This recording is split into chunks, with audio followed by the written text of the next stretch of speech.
नमस्कार दोस्तों, स्वागत है आपका हमारे चैनल पर। ससुराल में सबका बर्ताव निशी की समझ से परे था। गोपेश ने तो खुद उसे चुना था। उनके प्रेम पर संदेह कैसे किया जा सकता था? लेकिन यह राधिका कौन थी, जिसका बार बार नाम लेकर भौजी उसके मन में संशय डाल रही थी? नित्य नए आंसू आते हुए सपने आंखों को चुभने लगे थे। उम्मीदों के अंकुर जहाँ फूटे, वहीं पर दफन होकर रह गए। एक ही झटके में टूट गया खूबसूरत सा बरम। फोन के पैरेलल कनेक्शन पर निशी ने जो कुछ सुना वह अविश्वसनीय था। कोई और कहता तो वह कतई ना मानती, लेकिन उसके कान धोखा कैसे दे सकते हैं? नई नई शादी का रोमांच फुर हो चला। फेरों से लेकर अब तक का घटनाक्रम आंखों के आगे डोलने लगा। वधू के रूप में उसका गृह प्रवेश, रस्मों रिवाजों का सिलसिला, परिवारजनों का उत्साह, मेहमानों की आवाजाही, हर वक्त की चहल पहल, बदकही हंसी मजाक और हवा में गूंजते ठहाके, ये सब फिल्म की रील का हिस्सा लगते थे। पति गोपेश से मिला प्रेम अनमोल था। उमंगे ऐसे कि पांव जमीन पर न ठहरते। खुशियों को पंख मिले और जीवन को नवल संभावनाएं। गोपेश को उसने पसंद किया था। लगन के पहले वर पक्ष की जांच पड़ताल की गई थी। होने वाले वर को जांच परख कर ठोक बजा कर फाइनल किया था। सब कुछ कितना देखभाला था। फिर चूक कहाँ हुई? निशी को याद आया बहू की रसोई वाला दिन। गोपेश उसकी मदद को आ खड़े हुए थे। अतिथियों को जमाया जा रहा था। निशी से गोपेश की चुहल को देख बौजी ने आंख दबाकर कहा, मैंने पति चुन लिया तो चुन लिया। किसी फिल्मी डायलॉग सा नाटकीय उनका संवाद था। उनकी बुलंद आवाज व्यंग्य का पुट लिए थी। निशी को कुछ विचित्र सा लगा। यह बात और थी कि जब गोपेश ने बौजी को तिर्यक दृष्टि से देखा तो वे हंस पड़ी और बात आई गई हो गई। समस्या तब शुरू हुई जब पगफेरे की रस्म के लिए उसके मायके भेजने की तैयारी थी। एक चुलबुली युवती भागती हुई वहां आ गई। दौड़ने के कारण वह बेहाल हो रही थी। सांसें धोखनी सी चल रही थी। शीशेदार झरोखों से मुख्य द्वार पर खड़ी होकर हाँफती उस कन्या की झलक मिल गई। काकी ने भौजी को आंख मारी और बोल पड़ी, आ गई शाम की राधा। बदले में भौजी रहस्यमय ढंग से मुस्कुरा उठी। तब तक वह भीतर आ धमकी, गोपेश दा, गोपेश दा। अनियंत्रित सांसों के मध्य उसने पुकार लगाई। उसकी आवाज में कंपन था। गोपेश भैया, दोस्तन के संग बिटिया, नई भाभी है कमरे में, जाय के मिल लो। जवाब घर के सेवक बदलू काका ने दिया। काका ही उसे निशी के पास ले गए। कुछ पलों तक वह निशी को निहारती रही, फिर भाभी कहकर उससे लिपट गई। भाभी, मैं राधिका, आपके लिए फूल गूंथ कर लाई हूँ। निशी की आंखों में प्रश्न उभरा। राधिका ने उस जिज्ञासा को पढ़ा, किंतु कोई उत्तर न दिया। जट अपनी थैली से गजरा निकाला और उसके केश सजा दिए। बहुत सुंदर है ये फूल, बिल्कुल तुम्हारी तरह। किस क्लास में पढ़ती हो? बीए फाइनल का एग्जाम दिया है। कहते कहते लड़की की दृष्टि काकी और बौजी से जा टकराई। वह संकोच से भर उठी और वहां से चलती बनी। निशी चकित थी। उसके निकलते ही काकी ने कहकर मुंह सिकोड़ लिया और बौजी फिर उसी हिराकत भरे अंदाज में बोल उठी, मैंने पति चुन लिया तो चुन लिया। क्या हुआ भौजी? काकी जी, आप लोग इस तरह का बर्ताव क्यों कर रही हैं? कौन है ये राधिका? ना बाबा, हम नहीं बताएंगे। काहे से जबान खोले तो घर भर के बुरो बने। रत्ना भौजी ने पेच को और उलझा दिया था। लेकिन भौजी, लेकिन कुछ नहीं, तुम गोपू से ही पूछना। पर देखो जरा सावधानी से, जब उसका मिजाज सही हो तब। और हाँ, थोड़ा जब्त करना, नहीं तो वह जानेगा कि मैके से ही सीख पढ़कर बोल रही हो। हमारा नाम बीच में आना नहीं चाहिए, कहे देते हैं। हाँ, रत्ना ने आग लगाई। विवाह के बाद पहली बार वह नेहर जा रही थी। ऐसे में लड़कियों के पास ढेरों बातें होती हैं, उल्लास के ढेरों रंग होते हैं जो उनकी मुट्ठी से आह्लाद बनकर फूट पड़ते हैं। पर यह दूसरा ही माजरा था। भरे पूरे संयुक्त परिवार में वह अलग थलग पड़ गई थी। उसके ससुराल के हाल जानने को परिजन व्यर्ग थे। किसी बाती झूठी मुस्कान ओढ़कर सबको आश्वस्त करना पड़ा। अड़ोसी पड़ोसी, नातेदार और बंधु बांधव रौनक बढ़ाने का ठेका लिए थे।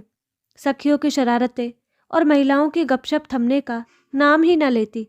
इसी सब के बीच वह अकेली चंद पलों की मोहलत भी नहीं। एकांत मिल भी जाता तो रत्ना भौजी का जुमला कानों में गूंजने लगता, मैंने पति चुन लिया तो चुन लिया। दिमाग में कीड़ा रेंगता रहता। दाल में कुछ तो काला था। वह सोच में थी। गोपेश से सवाल जवाब कैसे करे। भागते हुए मन को संभालना कठिन था। अनगिनत प्रश्न उसे घेरे थे। पढ़ाई लड़की को होवा बनाकर उस पर थोपने का मतलब। यह राधिका आखिर थी कौन? उसका निशी से, गोपेश से, उसके मायके वालों से क्या लेना देना? अनिष्ट की आशंका उसे बेचैन कर रही थी। गोपेश ने खुद उसको चुना। घुटने टेक कर, फूलों का गुच्छा हाथ में थमाकर प्रेम प्रस्ताव दिया। उनका विवाह प्रेम विवाह था। तो फिर यह उलझन कैसी? ऐसा अतीत जो वर्तमान को ग्रास बना रहा है। गोपू के प्यार में दुराव छिपाव था या कोई छल?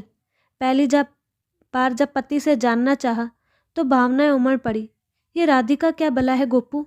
हर कोई उसका नाम आपसे क्यों जोड़ता है? सुनते ही गोपेश के तन बदन में आग लग गई।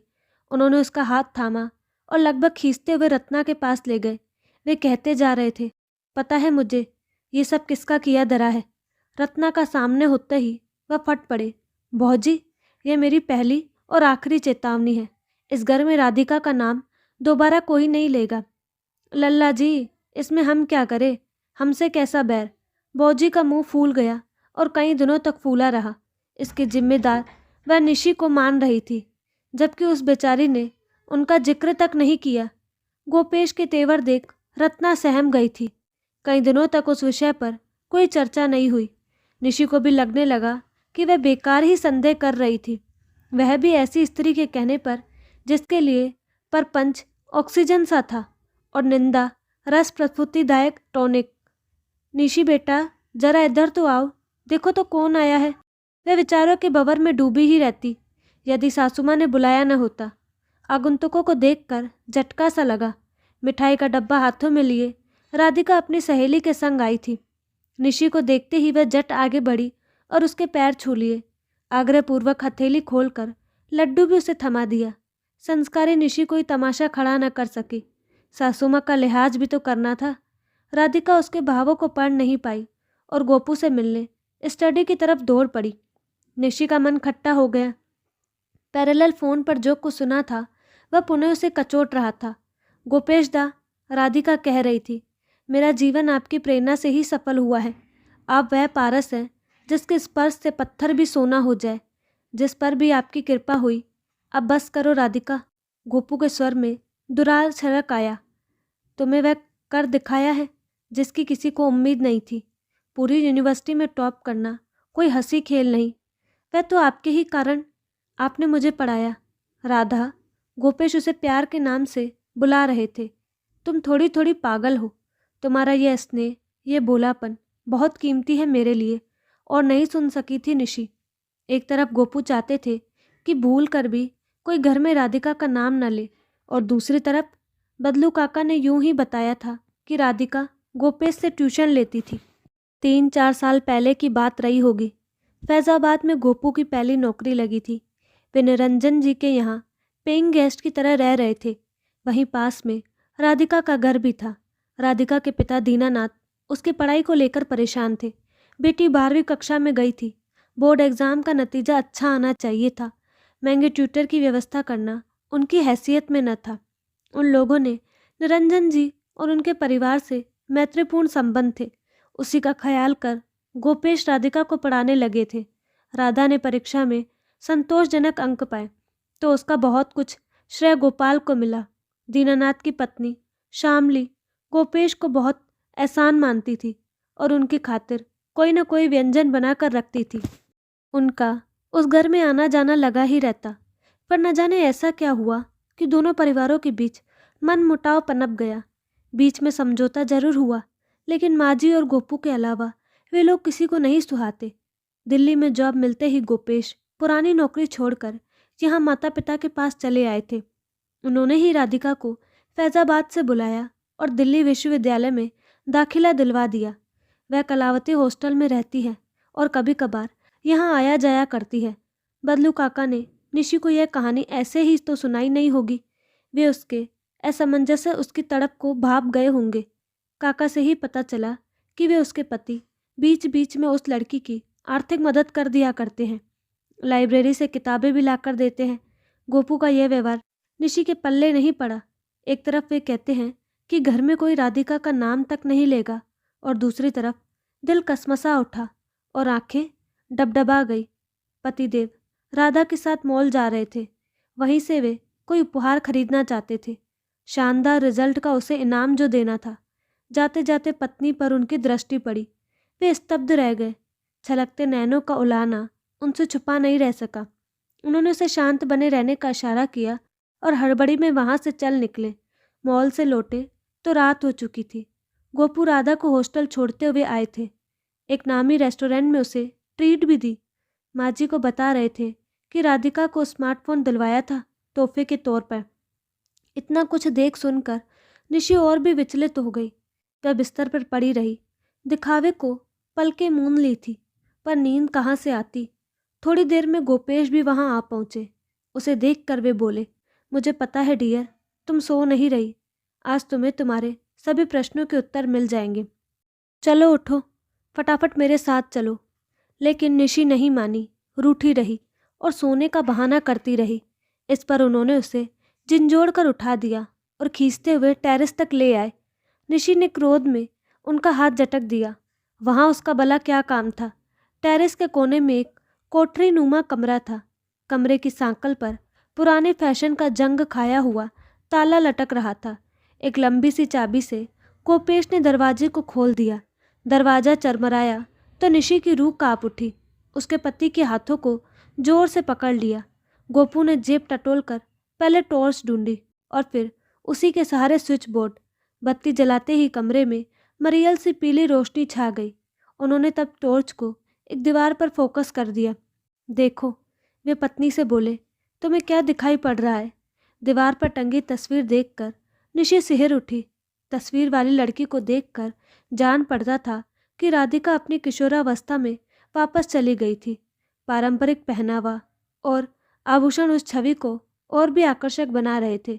अद्भुत सौम्य था उसके चेहरे से इस चेहरे का फर्क, बस इतना कि इस मुखड़े पर जो आंखें चमक रही थी उनमें नीलापन था, जबकि राधिका की आंखें कंजी थी। हाँ, इस कन्या के सुनहरे घुंघराले बाल थे, वही राधिका के केश लंबे और काले। राधिका की फैंसी ड्रेस कंपटीशन वाली फोटो लगती है, निशी ने हिचकते हुए धीमे से कहा। इस पर गोपेश के होठों पर एक फीकी हंसी उतर आ गई। उन्होंने गंभीरता से कहा, कयास लगाना बंद करो। यह मेरी छोटी बहन कनक है, जो जो आज से लगभग 7 साल पहले। कहो गोपू। निशी उद्विग्न थी। हमें छोड़कर चली गई, हमेशा के लिए। भरे गले से किसी बाती से वाक्य पूरा कर पाए। रात का सूनापन उन पर हावी हो चला था। एक गहन संवादहीनता उनके बीच पसर गई। थोड़ी देर पहले जो निशी इतनी उतावली हो रही थी, अब कुछ भी पूछना नहीं चाहती थी।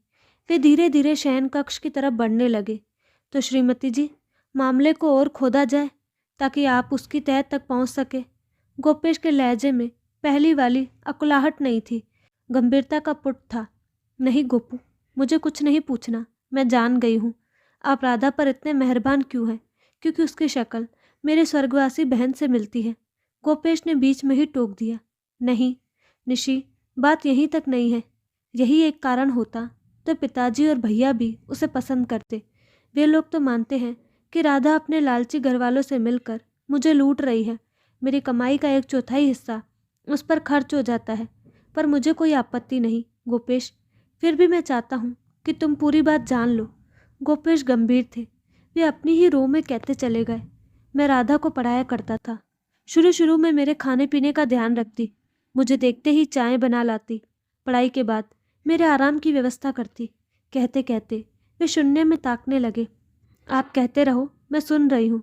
पत्नी के आग्रह पर गोपेश थोड़ा हिचकिचाए और बोले, यह सब बहुत स्वाभाविक था। वह कनक की हम उम्र थी, मुझसे 7-8 साल छोटी, सो कुछ गलत नहीं लगा। तो फिर? निशी पूछे बिना नहीं रह सकी। फिर धीरे धीरे अपने पिता दीनानाथ के सिखाने पर उसके हाव भाव बदलने लगे। वे जानकर हम दोनों को अकेला छोड़ देते, किसी न किसी बहाने उसे मेरे साथ बाहर भेज देते। कभी उसे कॉलेज ड्रॉप करना होता तो कभी किसी सहेली के घर। आगे क्या हुआ? रहस्य गहराता जा रहा था और निशी की उत्सुकता बढ़ती जा रही थी। भोली भाली राधा अपने पिता के बहकावे में आ गई, जो बिना दहेज के ही मुझे फांस लेना चाहते थे। मैं कनक की परछाई उसमें देखता था, इसीलिए समय रहते उसका इरादा जान न सका। उसके स्नेह प्रदर्शन को मैं मूर्ख एक बहन का प्रेम समझता रहा। दीनानाथ के निर्देश पर वह मुझे दादा के बजाय माँ साहब कहने लगी, जो मुझे थोड़ा अटपटा जरूर लगा, लेकिन यह तो बहुत अजीब बात थी। लेकिन तब भी मेरी आंखों से भ्रम का पर्दा नहीं उठा। गोपेश चुप हो गए थे। कहानी पराकाष्ठा को छूने ही वाली थी। पत्नी से उनकी यह चुप्पी सहन नहीं हुई तो वह उनके पास आकर बैठ गई। निशी का आश्चर्य समझकर गोपू ने मौन तोड़ दिया। एक दिन दीनानाथ के परिवार के साथ मैं थिएटर गया। राधिका को जानकर मेरे पास बिठाया गया। कोई प्रेम प्रसंग दिखाया जाता तो वह मेरी ओर देखती। एक बार तो हद ही हो गई, जब हीरो ने हीरोइन के गले में बाहें डाली। और गोपेश आगे कहिए। निशी से गोपू का संकोच सहन नहीं हो रहा था। तब राजा मुझसे सटने लगी और मुझसे उसे जोर से लताड़ना पड़ा। पति पत्नी कुछ देर अवाक होकर बैठे रहे। समय की नजाकत देखकर गोपेश आगे बढ़े।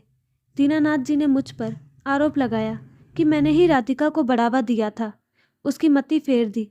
मेरे पवित्र स्नेह का अर्थ बाप बेटी गलत लगा रहे थे। संयोग से बड़े भैया रत्ना भौजी को लेकर मुझसे मिलने फैजाबाद आए हुए थे। राधिका ने अपने पागलपन में भौजी के सामने ही घोषणा कर दी, मैंने पति चुन लिया तो चुन लिया। भैया ने मुझसे साफ साफ कह दिया कि यदि मैं उस दिन दीनानाथ जी के यहाँ गया तो वे यह मान लेंगे कि राधा से विवाह करने में मेरी रुचि है। मैं मुकर गया तो राधा अपने साथ पता नहीं क्या करेगी। अरे, निशी की पुतलियाँ विस्मय से फैल गई। आगे क्या हुआ? आगे गोपू मुस्कुराए। तुम्हारी तरह उसे भी कनक की तस्वीर दिखानी पड़ी। मैं समझ गई गोपू, कहते हुए निशी पति से लिपट गई। उन्हें अब और कुछ कहने सुनने की आवश्यकता नहीं थी। तो दोस्तों, आपको कहानी कैसे लगी अपनी राय कमेंट बॉक्स में ज़रूर दें और साथ ही हमारे चैनल को लाइक शेयर और सब्सक्राइब करना ना भूलें। धन्यवाद।